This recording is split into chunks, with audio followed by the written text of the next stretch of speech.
Hello everyone and welcome. My name is Krysten Hansyn and this is Goddess Imagine, a transformational yoga and modern metaphysical studio. Welcome back to the channel. I'm so happy to be here with you today because I have another tarot reading for you.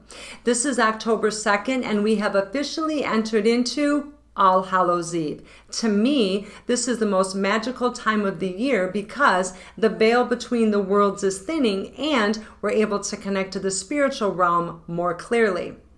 Today's reading is titled Awakening the Mystic Within, and it's designed to help us discover and understand our mystical, witchy self more clearly and how we can harness our magical energy to guide us through this magical season. Awakening the mystic within is a metaphorical process of connecting to our authentic self, deepening our relationship with our higher power, igniting our intuition, and exploring the supernatural realm of modern mysticism. Our inner mystic is different than our inner goddess. Our inner goddess is the woman that we were created to be, right? She holds our beliefs and our behaviors, our traits and our characteristics. She's who we are at a core level. Whereas our inner mystic is an ancient aspect of our divine feminine energy, and it focuses on utilizing tools and practices to help us develop our intuition, to harness our personal power, and connect deeply with the spiritual realm to help us become the highest version of ourselves and manifest the lifestyle that we've always imagined. We're continuously striving for elegance and excellence, and our magic flows effortlessly through our fingertips as we go through our day. Awakening the mystic within is a practice of creating our sacred space within our home so we can build our yoga practice and do our meditation. We can journal our thoughts and feelings. We can create epic plans in our epic planner. We're working at cultivating our intuition through our magical tools like our tarot cards and our oracle cards, also our crystals, our candles, and our incense. We learn to align ourselves with the seasons. We tap into the healing power of the cycles of the moon, and we embrace all of the beautiful nature that surrounds us. We also engage in creating powerful rituals and rites and spells that help us to increase our self-awareness, expand our personal empowerment, and deepen our transformational experience. Awakening the Mystic Within is a 6-card reading that opens the gateway to self-discovery, to reclaiming our ancient wisdom, trusting our intuition, and manifesting our deepest desires. Before we begin, I'd like to take a moment just to ground myself. You're welcome to join me if you'd like. And I like to close my eyes when I do this. If you're able to, that's fine. If not, you can just simply follow the sound of my voice. And I just like to bring myself to a place of center as I close my eyes down. We can begin by taking a deep breath in and a deep breath out.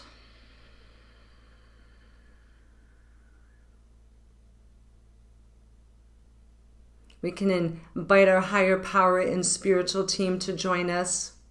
Maybe create a circle of protection around us as we go on this journey. We connect to our inner goddess, embrace our divine feminine energy, and attune ourselves to discovering that inner mystic that lives within us. So mote it be. Let's take a deep breath in and a deep breath out. And we begin. We bring ourselves back to the here and now. My computer just shut down. I'm sorry. I've already shuffled the cards really well. Today we're using the Rider-Waite deck. And I like to do a goddess card at the end. The deck that we're using today, from that is the Spirit of the Wheel. This deck is so old. Look at this box. But this is one, look at this thing is so battered. I got the cards sitting out. This is one of my favorite oracle cards, and I just thought it was perfect for today's reading. So we'll be using that as our final card. But for the reading, we'll be using the Rider-Waite deck. I always shuffle the cards really well, but I do like to take a moment just to reflect the energy. And as you're joining me, I invite you to connect to your higher power and your spiritual team, to connect to your inner goddess and embrace your own divine feminine energy. And begin to think about, who is your inner mystic? What is your inner mystic and inner witchiness like? What certain powers do you harness that can guide you through this magical time of the year? I know that's so loud. I apologize. I'm always trying to come up with ways to make it a little softer. All right, here we go. So I've got my iPad here to keep me on track. All right, let's begin. Card number 1. What part of my magical self lies dormant, waiting to be awakened? The card that we have is the Ace of Cups. This is one of my favorite cards. I love this card. This is such a powerful card for the reading. The Ace of Cups, or excuse me, the cups in general represents love, relationships, and spirituality. But when we see this card, this represents doing the true work of your soul. When we hear, what part of my magical self lies dormant, awaiting to be awakened, doing the true work of your soul. There's a part of yourself that knows what you know, that maybe has sensed that you're a mystic or a witch or whatever the word is that you'd like to use, but you just really don't know how to go about it. You don't know how to discover it, and really you don't know what to do with it once we begin to step into that role. The Ace of Cups tells me that this is a brand new beginning for you, and this is something that's going to truly bring love and joy into your heart, not only making a difference in your life, but making a difference in the lives of others. I feel that when I see this card, there's so much happiness, those beautiful colors of blue. It just comes out of our heart in a certain way and just reaches out into the universe, and it brings me so much happiness and joy. So it says to me that the magical aspect of self that lies dormant is feeling that we're doing the true work of our soul, that we're making a profound difference in the lives around us, that we really matter, that we can do something that can help the people around us. Card number 2, what fuels and ignites my inner mystic? The card that we have is the Knight of Cups, right? So the Knight of Cups, we're beginning to get into the court cards. And when we look at the Knight is always representing the immature aspect of self, right? The lesser evolved. We're just stepping into the court cards. We're beginning to try that hierarchy on, and we're not quite polished yet. What fuels and ignites your inner witch? We can be looking at this as your desire to make a difference, your desire to try it on, that you're willing to step into that role, that you really want to improve your skills, you want to hone your craft, you want to do things better than what you're doing and be able to utilize these gifts to make a difference. But it's also with the softness. With this card, there's not so much of an aggression, that we're willing to take our time, that we're willing to do this work, and that we're willing to stick with it and be able to see it through. We don't have to have all the answers right away. We can be content where we are each step along the way. Card number 3. What fear, doubt, or shadow keeps us from fully stepping into our magic? The Ace of Pentacles. Very interesting. We have 2 aces here. Lots of new beginnings. But when we talk about fear or doubt or shadow, when we see an ace, how can something like this mean that's keeping me from doing this? I would say it's fear of success. I would say when we see the Ace of Pentacles, this is someone that is stepping into a very successful endeavor. They're unlocking the door. They're walking through that gate. They're taking the chance. But also there's a fear of failure that sometimes surrounds people. Someone may be saying, well, I want to be a mystic. I want to practice all these magical spiritual elements. I have a deck of cards. I do collect crystals. I have all these books, but I really don't think I can do anything with it. I really don't know what's in it for me. Maybe there's a fear that things aren't going to work out. The Ace of Pentacles says go forward anyway. It doesn't matter. It's all about you. How can you fail when it comes to you working on you? Listen, when we talk about awakening our inner mystic, when we talk about tapping into our inner witch, this is a journey of self-discovery first. Right? We're learning to expand ourselves. We're already connecting to our inner goddess. We're understanding our divine feminine energy. Now we're going deeper. Now we're learning to connect to our intuition, our inner magic, learning to trust ourselves. We can't fail with ourselves. We have to release that fear of the unknown. And even if and when you choose to use your gifts like I do through yoga or tarot or other things as a business, right? Fear of failure isn't something that we're going to contemplate right now, because by the time we get ready to do that, your confidence is going to be so big, there's not going to be that fear. And I also sense there's a lot of people that fear of doing things wrong or not doing things correctly. When we're on a journey of self-discovery, we can't make mistakes. When we do something, we try it on, we're learning something. If it doesn't jive or groove with us, then we move on to the next. Right? There's no harm, there's no foul. Card number 4. What strength, gift, or practice can help me to embody my mystical self more? How can I strengthen that aspect of myself?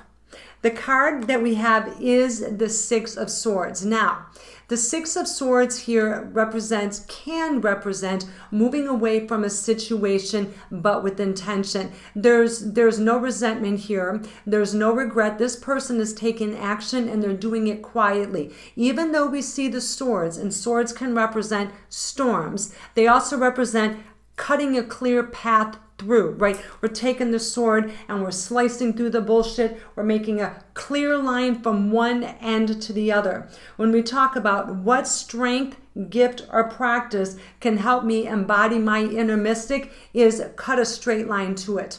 Don't play games with it, and just set your course forward and don't look back. And we're doing it quietly. We're not telling everybody about it. We're not saying, oh, I'm doing this or oh, I'm doing that. We are taking a silent journey with ourselves. And you see, there's only one woman in the boat.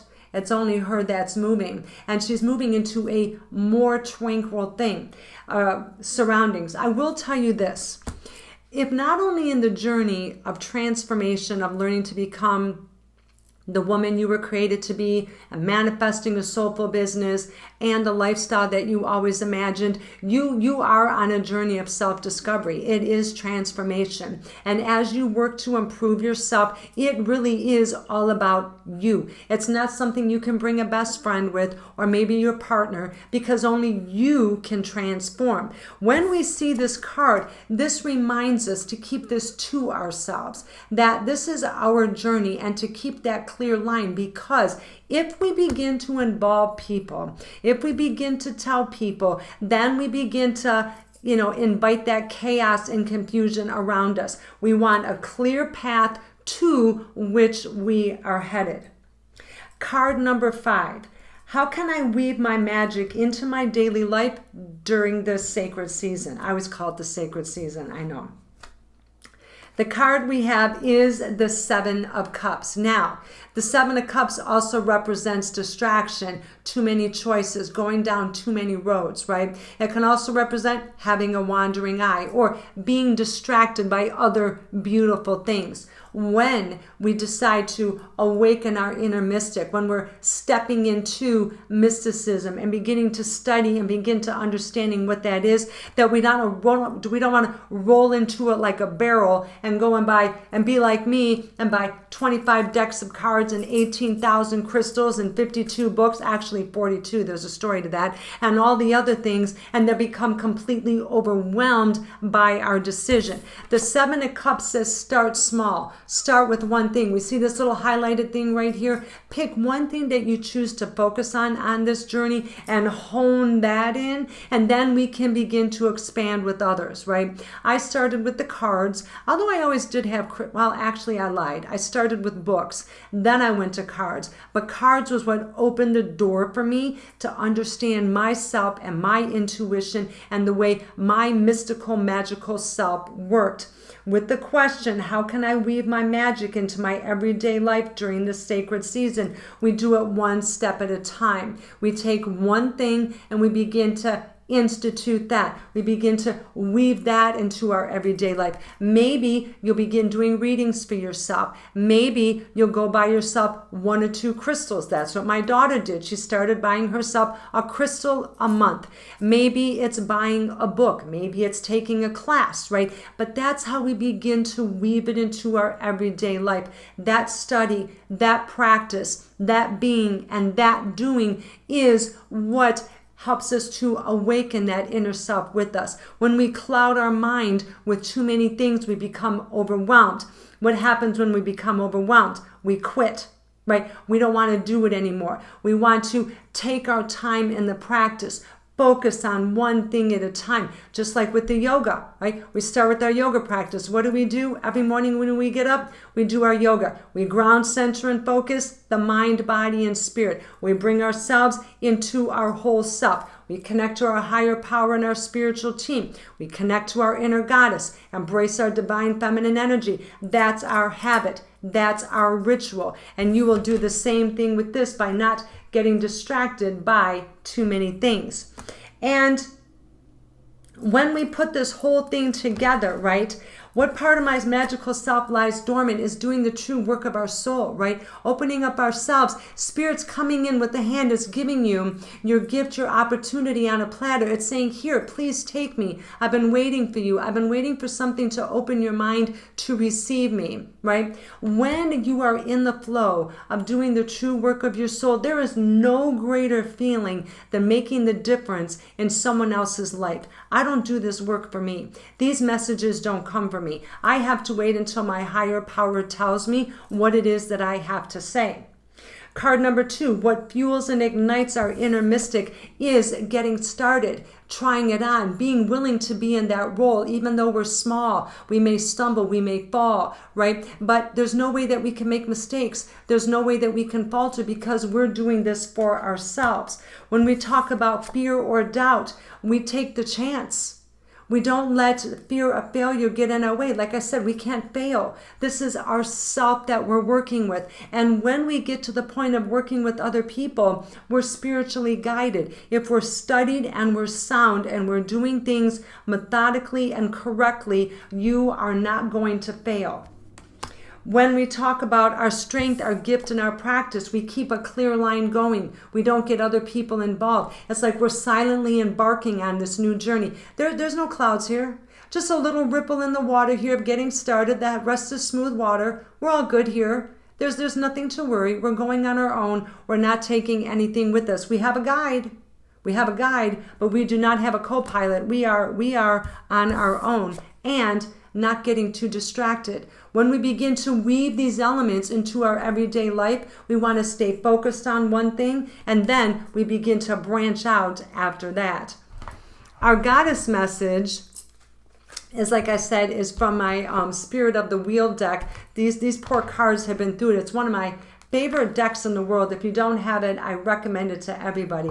Spirit of the Wheel. I'm just going to give these a fluff because they're a little bit too big for my hands here to shuffle. And this is just a little inspirational message from our inner goddess here to support us on our journey.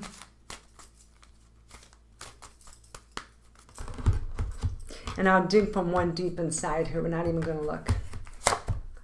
And the card that we have is Freeze Up Moon. It says identity, self-discovery, and vulnerability. Woo-wee on that vulnerability. Whew. That's one word I did not use, but let me tell you something. When we talk about freeze up moon, okay, this is a part of us that can freeze up when we think about starting something.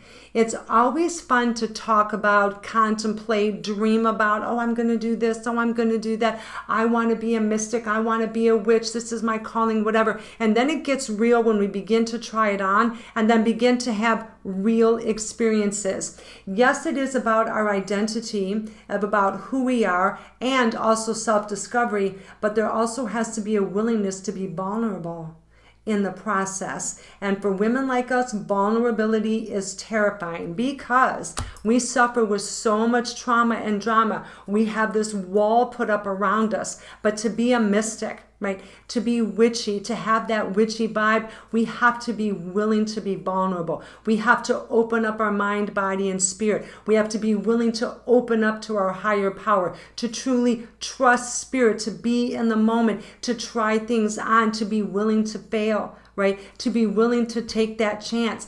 Even though, like I said, we can't fail with our self-discovery, we have to be willing to discover those true aspects of ourselves. And it does require all of these things. So when we talk about freezing up and being stagnant, we have to release that aspect of ourselves and just be willing to open up ourselves. We ground, center, and focus. We create a circle of protection, and we open ourselves to that very sacred aspect of ourselves. I hope that you enjoyed this reading today. I know it kind of rocket fires through me, but once I get in that flow, I can't keep up. Sometimes I'm like, blah, blah, blah, blah.